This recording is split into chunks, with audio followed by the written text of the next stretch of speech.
Welcome back to another episode of the Contagious Culture Podcast. I'm your host, Kyle King, and the goal of this podcast is simple: to help you create ecosystems and environments where people thrive. Today's conversation, I am just so excited about. We're going to be talking about the mindset, the mechanics, and mastery behind high converting sales. Because if you're building anything, you're selling something.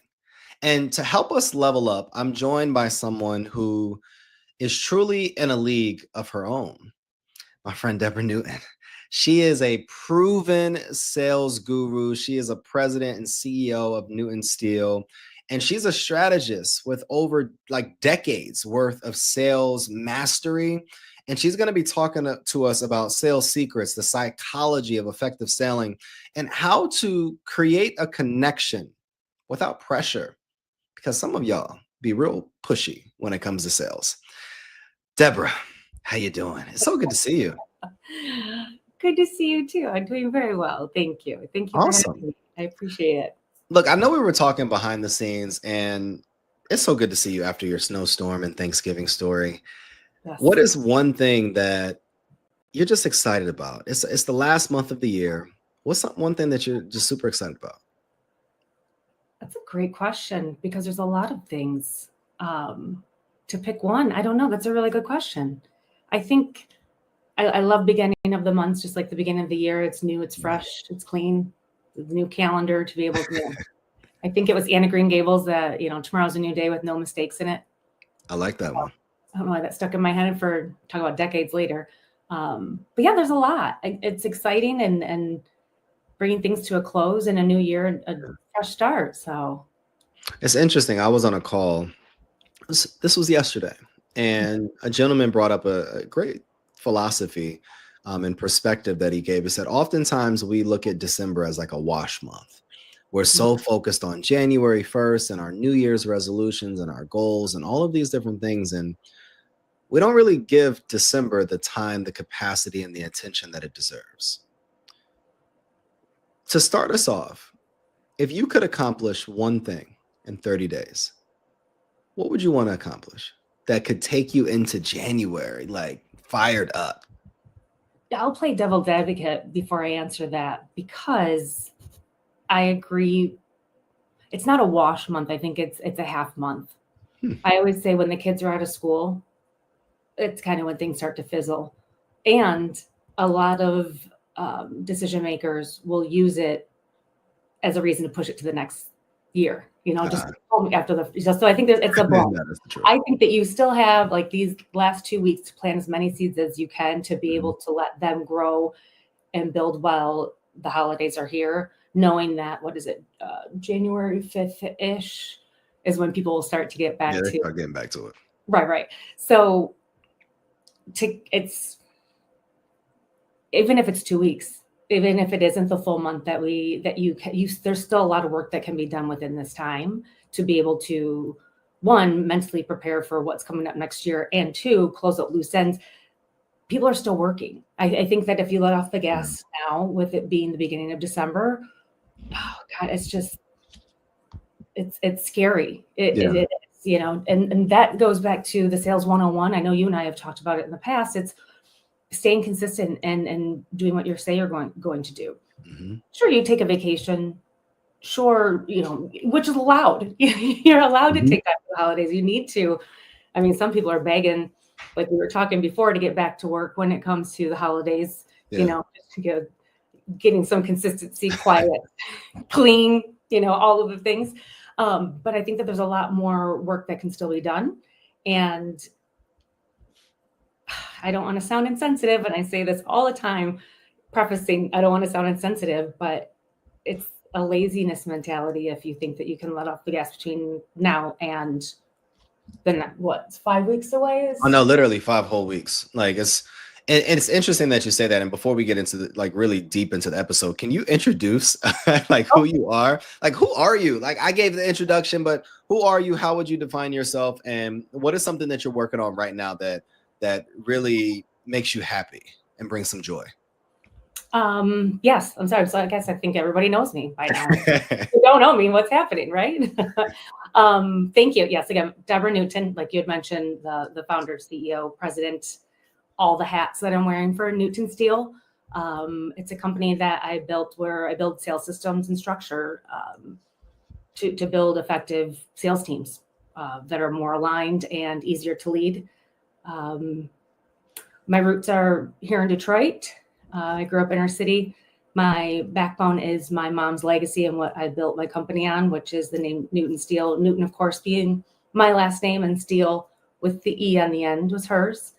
I focus on helping companies stop guessing, stop spinning, calibrate, and start selling with clarity and accountability. I have so many questions, and this is coming from somebody that has run multiple companies, have built schools, and just done all the things sales. And I will be different than probably many people. I love sales. Like, I absolutely love it. I've never worked in like a sales role. Interestingly, like my mom used to always say, like, you should work in sales. Well, you know what? I did. I was pharmaceutical sales when I got out of college. I just lied. But you're a people. You're people. Sorry, bounced my camera. You're selling yourself. I think that there's such a. I remember talking to an operations guy. He's like, "Oh, I'm just operation at selling." I'm like, "Did you have a team of operational people that you are getting the job done? You're selling yourself and why things need to be done. You're keeping the organization running. You're keeping organization. You're keeping consistency. You're still having to keep your personality and your emotions in check. That's selling." So even with you in schools and being able to build all that you've built, it's you're selling yourself first. And I think that there's a lot of people, they think of like the suitcase salesman or the used car salesman or like what they see on the movies of what a salesperson is. But I don't know. I think just being human, you're constant, people making connections, building your community, like that same vulnerability, that same transparency that you're giving is selling. And to answer your question when you're on the introduction, that's what I'm excited about. That's what I love. Let me ask you where does selling begin? Like, for those of us who didn't realize until now that we're kind of all selling something, where does this, I guess you said earlier that you build sales systems and structures. Mm-hmm. Where does this system begin? If I'm someone that wants to improve my ability to sell, or if I'm a company that wants to improve my ability to sell, where does that process begin? I think it's how you show up. I think it's how you personally, you need to be in line with what it is that you're doing and what it is you want to do internally before you can start anything. And what that goal is. And it's something as simple as, let me think. I'll have to think through that one of a better example to explain. But I think that it starts internally. If it's something that I've always gone by, if I can't believe in it, or if I don't trust it, or if it's something that I know that's not going to, I'm all for a little smoke and mirrors, sure. I can't sell it. So you have to be aligned with what it is that you're saying, what you're doing, what you're selling.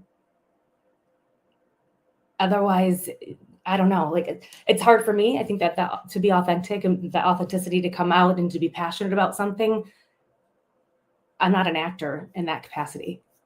And I think that there's a lot of people, yeah, sure, they can. I've been a salesman, can sell salesman, sure. But I think that that's where it starts.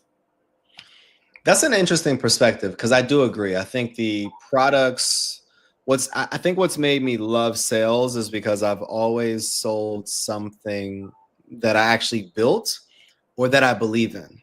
Right. And it's in alignment with who I am. It would have been challenging for me to work for like a plumbing company and trying to like beat on people's doors and sell like this product or service that I don't necessarily believe in. But you said like you started out in the beginning with pharmaceutical sales. When you did it, I'm sure you crushed it, or I'm sure you were trying to crush it because you wanted to be good at it and you wanted to learn. My resumes bounced all over. The consistency, the constant thread has been sales. I went to school to be an investigative. I wanted to be Diane Sawyer. I wanted to be an investigative reporter. To me, it's researching, it's finding the problem. It's, any way that you can dig it up. That's what I love to do. And that's what sales is. And then I was in the medical piece. I was in the travel respiratory piece. I was in dental. I was in marketing promotion. I was in, and then fell into the logistics space these last 10, 11 years. But you learn and you love, and then it becomes a passion. I don't Yeah. know if anybody wakes up and is like, I can't wait to be a freight broker. No, But literally. you could, but you get into it. So then you kind of found your footing, right? Like, so you had all the jobs to get there, figuring out who you are, what you wanted to do, Exactly. what you wanted to wake up for, and then look at you now. We still work. We still work. Yeah. Can you walk me through your career that got you here? You weren't always like an expert in this. What were the various pieces or touch points throughout your career that best supported or even develops you to be who you are today? Oh boy, yeah. And I even think to say an expert, I read once, if you're constantly learning and constantly going, if you're doing it for more, month over month, year over year, then you can call yourself an expert. I don't know if there's just someone out there saying what you can to be an expert. I'm constantly learning, and I'm not saying I have it all figured out. I'm figuring it out. I think if I think back rather for the involvement that I got myself into, the nooks and crannies and playing that MacGyver and really trying to figure it out, was for the people that I was selling to. It was wanting to learn more to make their lives better. You always hear the phrase, you don't need to know how the sausage is made. I do. And I do, one, because it's how my brain works, but two, I can really get in and help what the client needs by learning how they operate and what they do. And that can go, it doesn't matter the company. It doesn't matter what they're selling, or if it's a plastics company, or if it's an aluminum company, or manufacturing, or healthcare. What it really comes down to, what I found, are the people that are doing it and how they are doing it, what the culture is within the company. Those companies that are so disjointed, I don't care if they're multi-million, billion, or 2-4 people within one office, that's what makes it work. That's what makes it happen. So to strip it all down and get in there and help with figuring that out, it's the people. And then being able to come in and make it. That's where I started to put 2 and 2 together of, hang on a second, like this, why is this so disjointed? Why is there so much turnover? Why are things, and even on the customer side, not necessarily within my companies that I work for, but that's when I started thinking, like, it really is the culture and keeping that culture, which is not easy. We're dealing with humans. No, definitely. It's one of those constant challenges that you always continue to learn. What is one step or one tool or belief that I can develop so that I can be able to enhance my selling? Our audience is, I always feel like there's somebody listening in that wants to be better, that wants to grow. Where is that first step, or what is a tool that they could begin to do where they can be able to improve? It's small steps. It's building the foundation and consistency. If I had to pick one thing, it's consistency. And what does that look like? It is, I always equate it to weight loss, weight gain. I love, and I listen, I'm not a big reader, but I listen to a lot of books. You and I have talked about the compound effect of small, seemingly insignificant things that you are doing that can compound and grow. So I think that consistency, the weight loss, weight gain, it doesn't necessarily happen overnight. 3-4 months in of having better habits, you'll see the results. Same thing on the opposite. 3-4 months of, not so good habits, you'll see those results. Exactly. It's the same thing when it comes to sales. You're building that discipline. You're building that within yourself. You're making it a habit. Some people say 30 days, some people say 72 days, whatever the number is, you're making, it's those little wins, it's those dopamine hits of consistency. Exactly. And then the activity that you're doing equals results. If it's, and again, that goes for the bad behaviors too. If you're constantly letting yourself cut out 30 minutes each day, or take a longer lunch, or compound that time and see how much is added up that you could have done differently. and then take a step back and look at it and level it up. It doesn't just because you're doing that. And that's the same thing for leaders when it comes to KPIs and different things changing. Once you have that structure, something shifts in your industry, something shifts in your company, more money, more problems.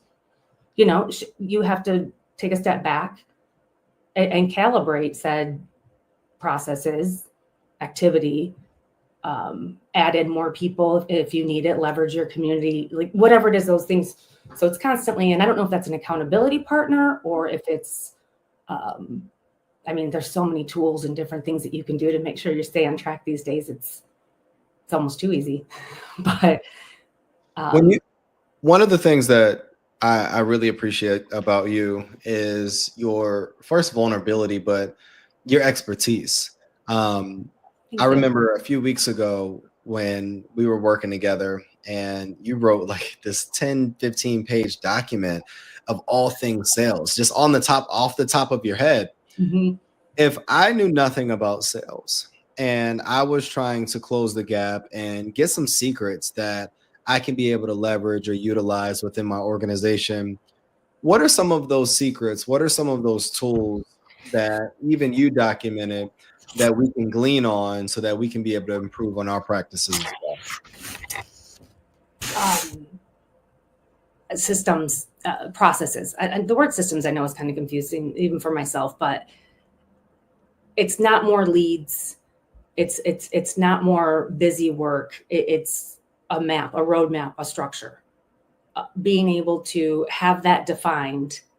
And you saw I don't have it here in front of me, but the chicken scratch of, the 10 pages where the brain dump of just everything that I know about everything. And then of course it's squirrel and you're kind of bouncing. It's still within that same framework. But I think that having the map, having that structure, working backwards from it, working forwards, again, it's going to change what you're doing right now. And then, God, I can't tell you over this past 6 to 9 months, how much things have pivoted or changed. It's like I had a plan going like this and the plan was really like this, some things you can't control. But I think that having a map, having it laid out, and that inconsistency is the silent killer. Yeah. If it's not, and being able to, again, that map, I don't want to talk in quotes or cliches, but you can't scale confusion. If you don't know what it is that you're going for, if you don't have that defined, to me personally, it's paralyzing. Yeah. Could you provide a framework that people could utilize that can kind of walk them through the step-by-step process? Yeah, absolutely. I think even if you're talking to the multi-million-dollar companies or someone that's starting out, fresh out on their own, similar to what I've done, absolutely. To me, if you have the foundation, those pillar pieces, that's how all these bigger companies, that's how they got to the multi-million-dollar companies. It's that consistency that's coming and keeping themselves in check to do it. I think a lot of people get overwhelmed because it seems I can't do that. Yes, you can, especially now with the technologies. It's not saying that it's easy, but it's much easier. It's much easier. I'm sure that you can attest to that with your now being able to do podcasts like this, having ChatGPT, all the different Perplexity, all the different AI tools. If they're not as complicated, it's not as scary as it looks. So if I was looking for that framework and I wanted to be able to document or take some notes during this conversation on what I could be able to implement in my organization, or in my life as I continue to build my professional repertoire, what are some things that I would write down so that I can be able to improve upon my selling techniques or how I'm approaching this work? That's a good question. Take out the guesswork. That's that piece of, again, to use the word I just used, is paralyzing. What does it look like? Get clear on what it is that you want to do. Mm-hmm. And I'm not trying to minimize or discredit how complex things are, but break it, strip it down. From there, similar to what you and I did with the brain dump. Who do you know? What do you know about that particular industry or what it is that you're trying to do? And then the who do you know within that same industry or what you're trying to do that you can research. Yeah. And start from there. As far as the sales consistency, without having those things defined, how do you know what you're selling? That's kind of without having those, that's where you always start. Start with the fundamentals that you don't think, no, I want to, you have to be able to start here. I always go back to when I worked for a large company, they had all of the technologies and all of the fun stuff that you're able to do. It was awesome. Everyone's demoing and we're doing all of the, not necessarily live, but it was a demo. So it's like screenshots and different things, prefab data. No one had a login or knew how to log in to use the product. So that's great that you have all these bells and whistles and all these things. But if you don't know how that sausage is made, if you don't know what it is that you're trying to sell or try to get into, all of that work, all of that action, it's kind of a waste. So I think that, I hope that answers your question as far as where to start, what it is that you're doing and being able to build from there. Or why this work, Deborah? I think that, I've evolved and gotten into the work that I do now. I never would have thought 10, 20 years ago that I would even be doing what I'm doing now. Why this work at this moment? It's funny how your plan and God's plan are two different things, right? Okay. Not always, or a version of what it is. I love it. I do. I really enjoy it. I love working with people. I love building relationships such as this, networking through our communities. Yeah. We live in 2 different states. One day, I'm sure that we'll be able to meet, but having the ability to work with people and be real and authentic, vulnerable. Like, I don't have it all figured out. I don't think anybody does. I mean, let's be honest. But I think that it's working with people and constantly wanting to be better, constantly wanting to learn more, to help more, and to be better. And maybe it sounds cheesy, but it is. It's the helping piece. I think it's who my mom was, literally giving our coats off of the coat rack when kids were walking down the street in Detroit without them. And, just being able to help and to provide. That's why I do it. That's why I love it. What would be your message to someone listening in right now that wants to improve their processes, that wants to continue to engage and learn from you, and that is just trying to find their way in their industry? What was the question of what would you say to those people? Oh goodness. That everything's going to be okay. In the words of Bob Marley, everything's going to be all right. No, I'm just kidding. But just don't give up. Trust me, I've come to that threshold of wanting just, forget it. There's still some piece of it that's there. I mean, your inner thoughts and your self-talk are what you need to pay attention to. I think that emotional intelligence that everyone bangs the drum about, like it is real, and it is something that you need to be very aware of. If you're working for a company, you can do it for them. Why can't you do it for yourself? You are the company. That's good. Yeah. Where can people find out about the work that you're doing, the framework that you use to be able to enhance and develop companies, and how they can continue to engage or even invest in the work that you're doing? Mostly on my website as well as on LinkedIn. I try to push out everything and anything through there. LinkedIn, smoke signals, pigeons, any way to get in touch with me. I mean, I'm more than happy to talk with anybody. I've been there. I love connecting with people and being able to network and help someone's business grow any way possible. So yeah, I think that it's, whether they're local or not, I have connections all throughout the country. I've lived all throughout the country.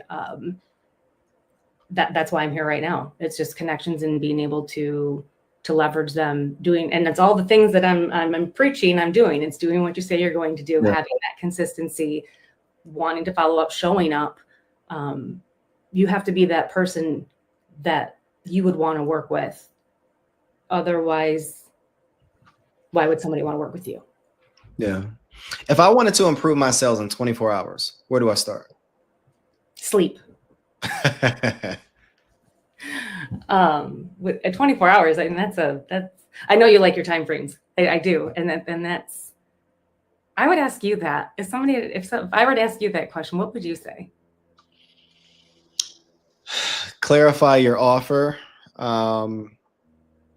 clarify your market, understand your customer journey, and understand the customer journey that your ideal avatar is going through. And once you identify that customer journey, does your offer align with what they want?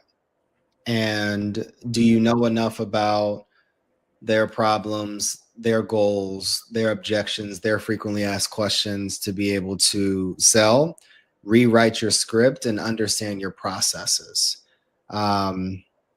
You know, one of the challenges that I've always ran into is that too often as entrepreneurs, we're pivoting and not understanding where we need to pivot. So we'll change businesses, we'll change products, we'll change systems, we'll change everything. But I think it's important to pivot one thing at a time. So it's like, all right, is this a sales script issue? Is this a avatar or a customer issue? Is this a product issue? Is this a pricing issue? Is this a qualifying issue? Are we just not doing a good enough job on the front end qualifying our person? And then go down that list of various things in whatever order works best for that individual. And that will allow you to kind of tweak things. You're right. It's not just because one thing's bad doesn't mean everything is bad. Yeah. And I think those things that you had mentioned of product or service, person, customer, client, I think, are you using avatar? That's a new term I haven't heard, but that, you know, it's an interesting way of saying it. But yes, like all of those things that you had mentioned, pricing, all those are pillars. Those are the exact same pillars. Those are the foundation that you're building your business, that the house is being built on. And without a strong foundation, and you might need to go back and pivot some things. They might ripple through, but it doesn't mean you have to rewrite everything. No, you don't. One piece. And that's well said. That's a great way to say it. And it's building that foundation, making sure that the foundation doesn't have any cracks in it, and then being able to build on top of that to continue to grow. That's it. And it's a challenge because I think, we as entrepreneurs, especially as founders, when you're starting something, you want revenue to come in so quickly, but your processes are super important. And like you mentioned earlier, like consistency is important. I think if something's not working, you first have to look at you as the leader, and then look at your processes, and then look at probably the people that are around you. Then you got to ask yourself, well, what of these things need to be adjusted? And then that will kind of guide you to being able to figure out, like, all right, what needs to be adjusted here. Right. And the same thing with your audience, with your avatar, with the people that you're selling to. A lot of people get overwhelmed because I got to get to everything and everyone. Start here and then build on that. When I first started my career, it's like, okay, call the whole country. And I'm like, it was so overwhelming. It was very overwhelming. So I just took the Northeast, I took Massachusetts, and just took it focused me, and then it helped. And then to be able to pick things up, we want to get married on the first date. We want to go straight to Final Jeopardy, but that's not the case. It's not. You have to go through the processes and the people component as you're building onto your team, not forgetting don't forget where you come from. I know that expression is, but not forgetting those pieces and constantly putting yourself in check, not letting your ego get in the way as you are growing. It's okay to have discussions, people not agreeing with you or believing everything that you're saying, if it's in a safe space. And I know that we talked about this with in your podcastathon with Amy. It's that you have to be able to be vulnerable around your people, because if you have yes men, or you shut down or get rid of people that aren't telling you their opinions, then that's a whole different world of hurt. And I'm sure you've seen that too. I've seen a lot of companies, they're doing so great, but then they can't get out of their own way. Mm-hmm. And I think, oftentimes companies can't get out of their own way is because there's a person that doesn't want to get out of their own ego. 100%. I think that's history. If you look at everything that has history, I mean, from everything, I don't know, Hamilton just came into my head. I don't know why but it's someone or something that is their ego. And the ripple effect that it has. And it's great. You should have an ego. There's a good way to get around it. It's not all kumbaya. We're here to make money. You know what I mean? You're here to run a business. You're here to, the money will come if you're keeping that integrity and that consistency. It's ego. You can almost pin it back to a time and a place and a specific situation, or a few of them that compounded that. Oh, 100%. And I know, even, as I reflect, and I'm doing a lot of reflection lately, is, the times this year, things that didn't work, it was probably, I was either A, told prior to me making the decision that it wouldn't work, or B, I just kind of jumped before even getting counsel. And it was my own selfishness, my own arrogance and ego that led to some major barriers and challenges that we experienced, both, professionally, but then also even some things personally, because you don't want to follow. There's an African proverb that says it's a fool that learns from their own mistakes, but it's a wise man that learns from the mistakes of others. And I think oftentimes we have to understand that we need coaches, we need mentors, we need people that have been through these processes, that have went through the fire already, to be able to guide us through. And we have to put our ego on the back burner. Right. No, well said, because that's why we have people. Because if you're the only voice in your head that's telling you, and you think that you're the smartest in the room, then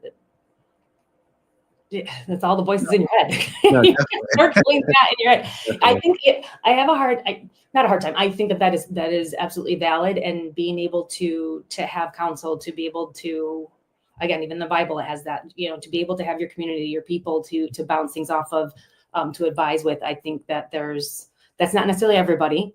Yeah. You have to know your people, but you also need to know when to, as a leader, make that decision and stand and stand it. So do all of your research, talk to whoever it is that you need to talk to, shoot things, A/B test, whatever it is, but to stand in that. And if it's wrong or need to be tweaked, that's okay. Yeah. But you have that confidence to be able to move on, because some people, and I notice this about myself, getting stuck in that loop. And then it's kind of like the buyer's remorse of, oh God, should I have done that? Should I have done that? Yeah. I'm almost putting it out there to come back and bite me, but that's the decision that I made. No, definitely. It's going to be. It's tough. No, it is. It is. But it's necessary. Yeah, it is. And that's why you started what you started. It's almost like that self-talk that you're going back to of, you are the expert. You do know what you're doing. You have all of the I call it the 3 C's, the criteria of what your customers' critical criteria, like you have all of those. Mm-hmm. You have everything that's checked. Sometimes you have to throw it to the wall or calibrate it thereafter. But that's why you have other people, so that you're not just in your head, you're bouncing things off, but you ultimately have to make that decision. Exactly. Deborah, where can people find you, and how can people today start working with you? Like I mentioned before, my website, there's a way that messages right to me. It's Newton Steel, again, steel as STEELE.com. Newton, I know I pronounce the T. Everyone says Newton. But newtonsteel.com is my website. LinkedIn, of course, under my name, Deborah Newton, or Deborah C. Newton, I believe is how it shows up. Yeah. It's on LinkedIn, as well as both business and personal page. Yeah, I think between those, like I mentioned, any way that you can get in touch with, I think that's the easiest ways. I don't know if there's anything else short of giving cell phone Yeah. number, but I don't No, need don't do that. Don't do that for him. I know.